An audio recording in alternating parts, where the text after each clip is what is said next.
오늘 우리에게 주신 하나님의 말씀은 이사야서 1장 21절에서 31절까지입니다.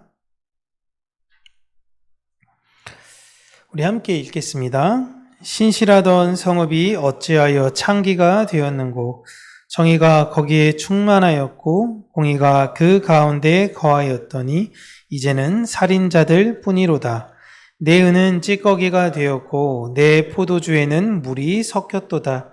내 고관들은 패역하여 도둑과 짝하며 다 뇌물을 사랑하며 예물을 구하며 고아를 위하여 신원하지 아니하며 과부의 송사를 수리하지 아니하는도다.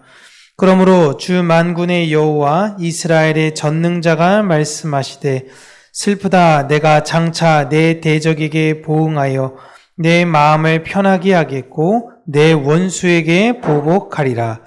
내가 또 내 손을 내게 돌려 내 찌꺼기를 잿물로 씻듯이 녹여 청결하게 하며 내 혼잣물을 다 제하여 버리고, 내가 내 재판관들을 처음과 같이 내 모사들을 본래와 같이 회복할 것이라.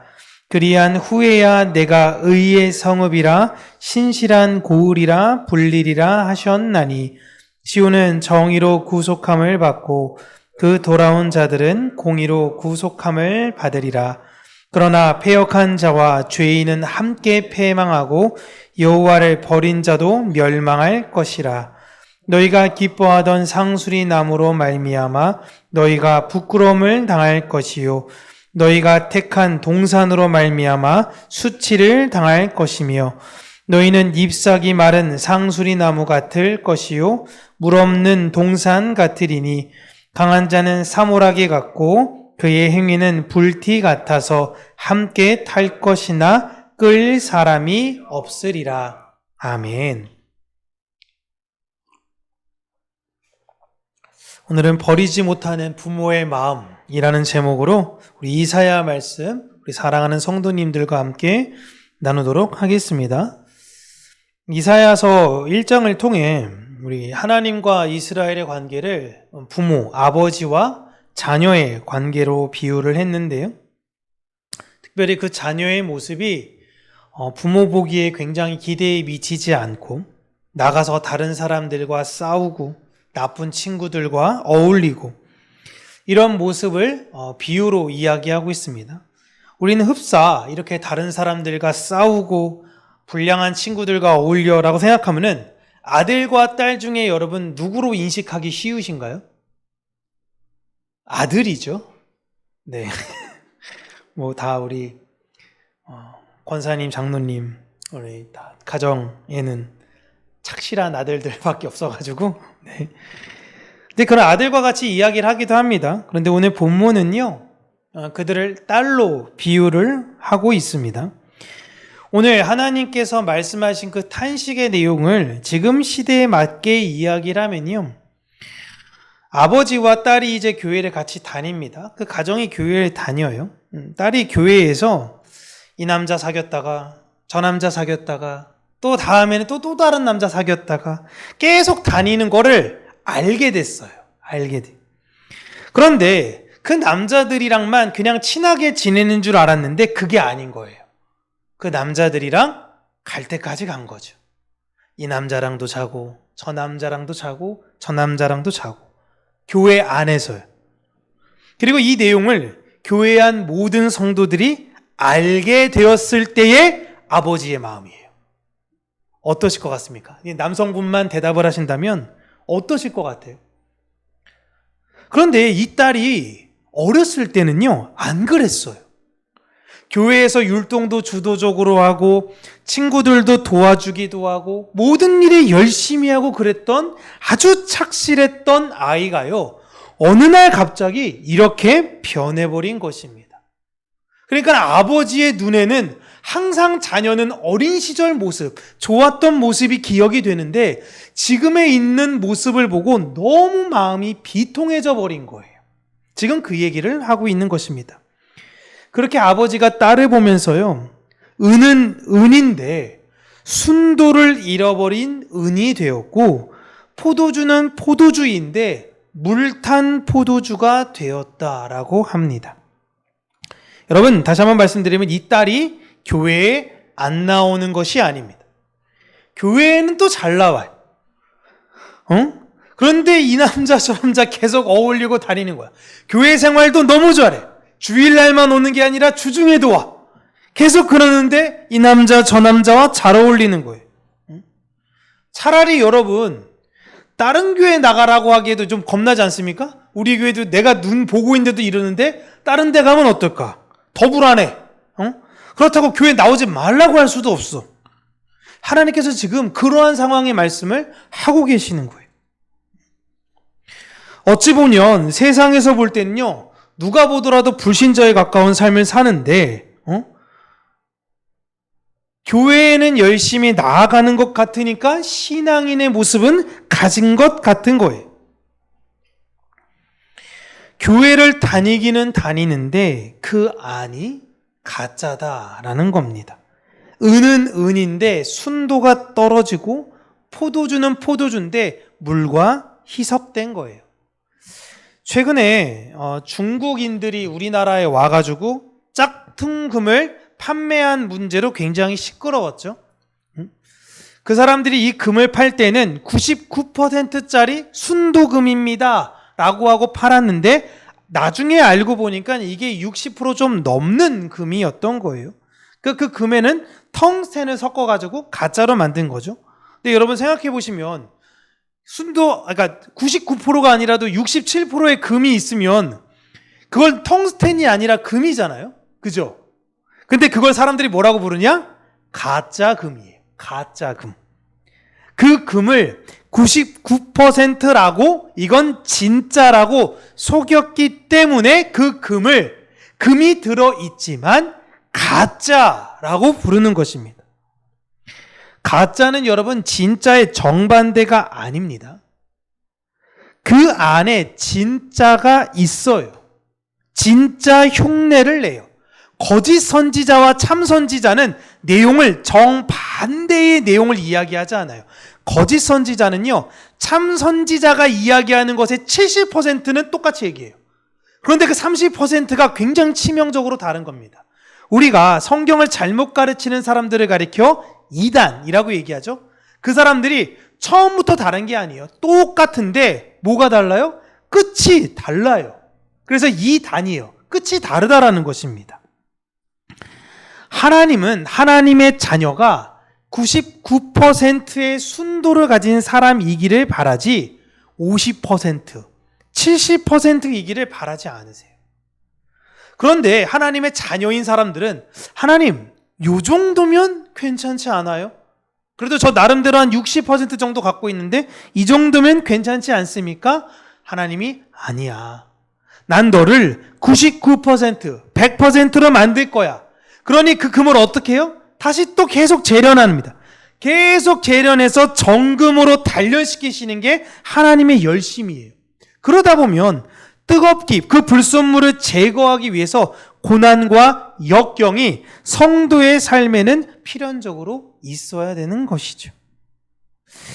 하나님께서 이스라엘 사람들에게 율법을 주시고 그것을 지키라라고 하셨는데 그들은 분명히 지키는 것 같은데 어느 정도만 지키고 어떤 부분에 있어서는 절대 지키지 않았던 것입니다. 그래서 하나님께서 결단을 내리시는 게 오늘 본문에선 매를 들겠다라는 거예요. 내가 안 되겠어. 매를 들겠어라는 거예요.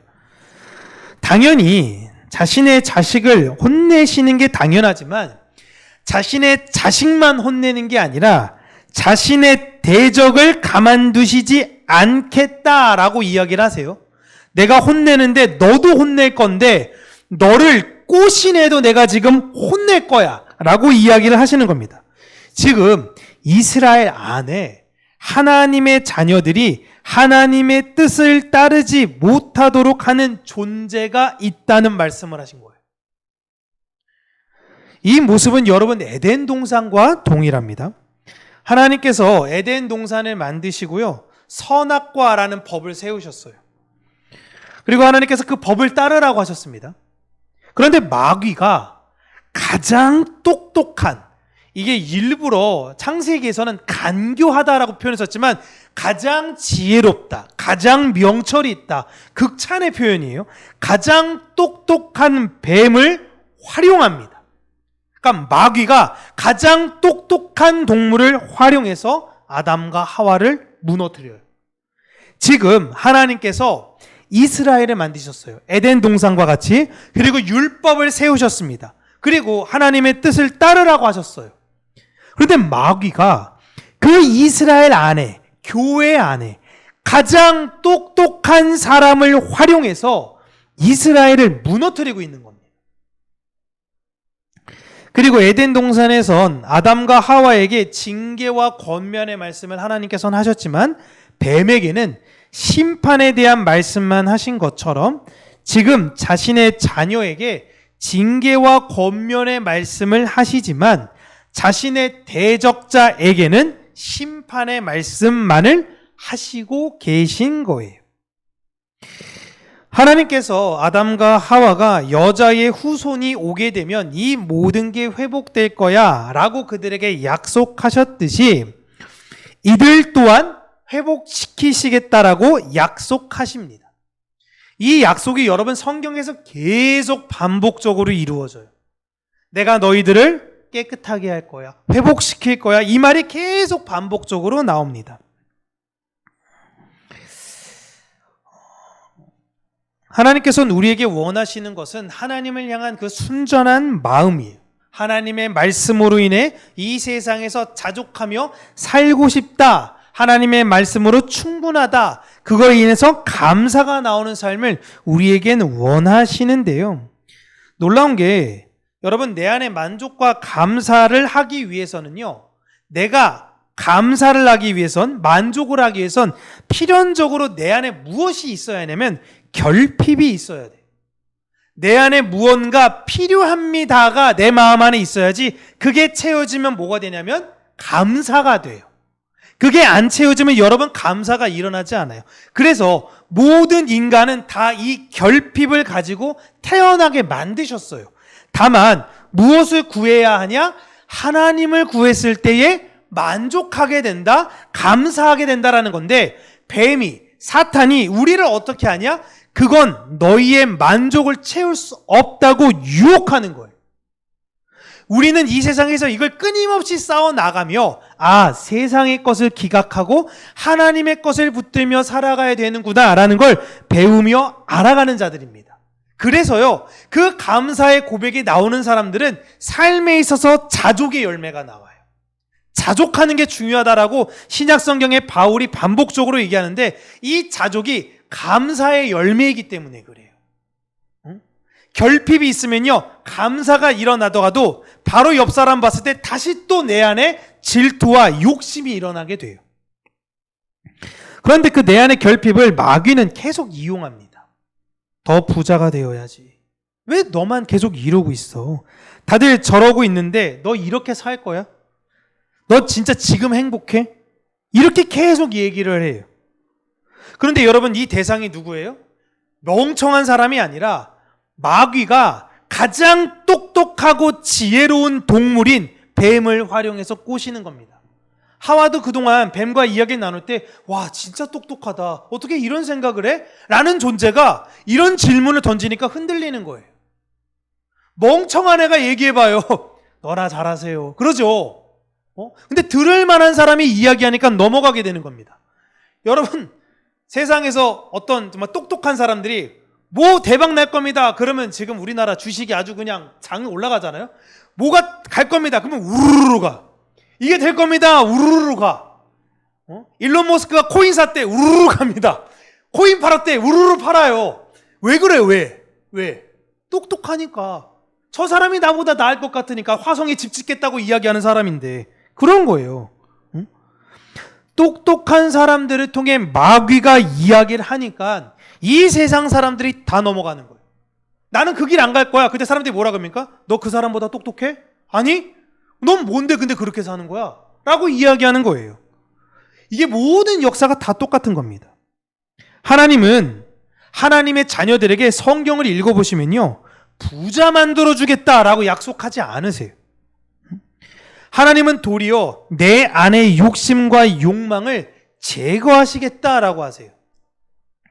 그래서 내 대적이 너희들을 꼬시러 와서 너희를 유혹하려고 해도 너희가 흔들릴 수는 있어. 그러나 너희가 그것을 소망 삼아 살아가지 않게끔 내가 만들어낼 거야 라고 말씀을 하시는 거예요. 여러분, 부모 입장에서 내 자녀를 나쁜 길로 인도하는 친구가 있다라고 이야기하면 여러분 어떻게 하실 겁니까? 절연시켜야죠. 절연해야 됩니다. 사랑하면 해야 돼요. 그런데 너 쟤랑 놀지 마. 왜요?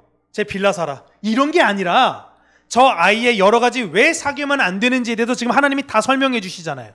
다 설명해 주는 거예요. 저 아이가 어떤 아이인지, 그로 인해 이루어질 너의 나중의 모습이 어떨 것인지를 부모는 계속 설명해 줍니다. 그래 놓고 절연은 시켜요. 못 만나게 해요.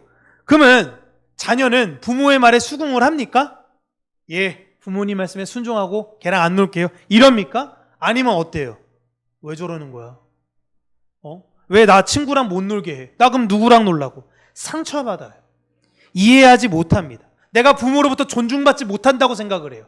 그래서 부모에게 도리어 화를 내죠. 그 길의 끝이 어떤 것인지는 부모는 알아요. 저렇게 사는 애들이 나중에 어떻게 될지 아주 바늘구멍과 같은 확률, 하나님의 강권적 역사와 인생의 큰 동기부여로 완전하게 드라마틱하게 변하지 않는 이상 그 아이들의 삶이 어떻게 끝날지 이미 다 예상이 돼요. 그러니까 막는 거예요. 그게 부모의 사랑입니다. 그런데 친구는요, 나한테 파는 부모는 잔소리예요. 오히려 그 친구가 나보다 더 현명하고 용기 있고 똑똑해 보여요. 너는 그 나이 때 벌써 어른들이 하는 그런 거에? 그러니까 그냥 굉장히 도전받는 겁니다. 응? 세상 똑똑한 사람들이 여러분 다 그렇게 살아가요. 그러니까 진심을 담은 하나님의 그 말씀은 보이지도 않으니 가볍게 느껴지는 것입니다. 이스라엘 백성들이 그랬던 거예요. 아버지는 그 딸이 다시 돌아오기만 한다면 반드시 회복시키겠다라고 말씀을 하세요. 여기서 전제 조건은 돌아와야 된다는 거예요. 돌아오기만 하면 회복이 된다는 거예요. 가끔 완악한 이 자녀들을 보면요, 부모가 나를 버릴 수 없다라는 것을 이용하기도 합니다. 그래서 내가 필요한 것만 계속 쏙쏙쏙쏙 빼먹어요, 부모한테. 이 사람들은 회복이 될 수가 없어요. 그 마음 자체가 바뀌어야 되는 거예요. 자신이 잘못된 길을 걸었다라는 걸 깨닫고 부모에게 나아갔을 때의 관계가 회복이 되는 거예요. 이 이사야 오늘 본문의 말씀을 예수님께서 탕자의 비유로 이야기하시는 거예요. 자녀가 내가 돌이키고 아버지에게로 가야겠구나. 그러면요, 내가 너를 이제부터 노예 맨 끝단에 세우는 게 아니라 다시 자녀 삼아 주시는 거예요. 바로 회복이 됩니다. 자녀는 부모의 마음을 헤아릴 때 길이 보이는 거예요.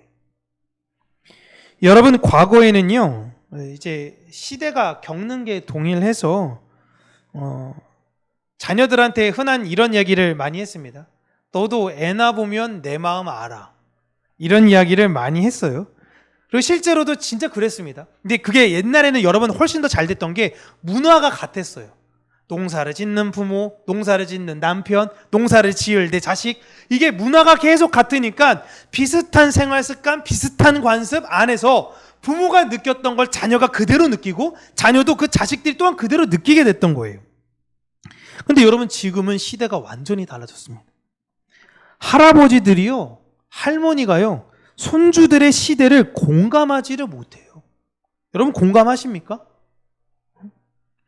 그래서 여러분, 할 얘기가 없어요. 할 얘기. 너 뭐 보니? 자, 뭐 보니? 할머니, 나 이거 봐. 할아버지 이거 봐요. 아세요? 이거 좀 같이 할아버지 해요. 그러면 어떻게 해요?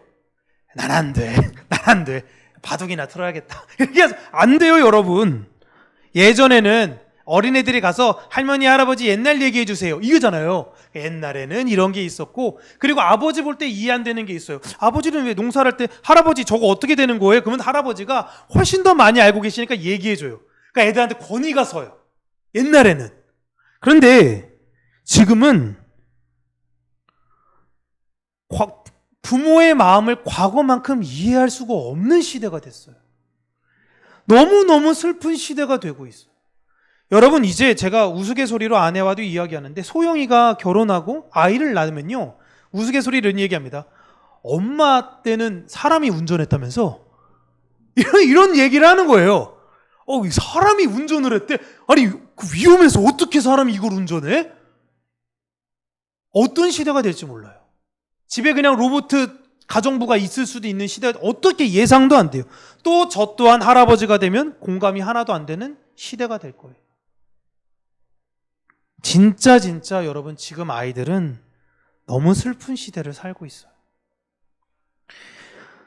여러분, 이런 상황 속에서 부모가 할 수 있는 건요, 사실상은 기다리는 것밖에 없습니다.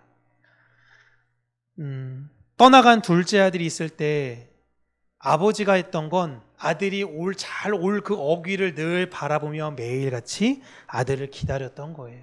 그리고 아들이 보이자마자 아버지는 가장 먼저 달려나가 그 아들을 안아줬던 것이죠. 강제로 되는 게 아니에요. 그들이 돌아와 회복하기를 소망하고 그냥 잔소리만 할 뿐인 거죠. 그렇게 살면 안 돼. 그렇게 하면 안 되라는 거예요. 하나님도 이스라엘에게 경고를 계속 하시는 이유, 이 선지자 보내고 저 선지자 보내고 계속 선지자를 보내십니다.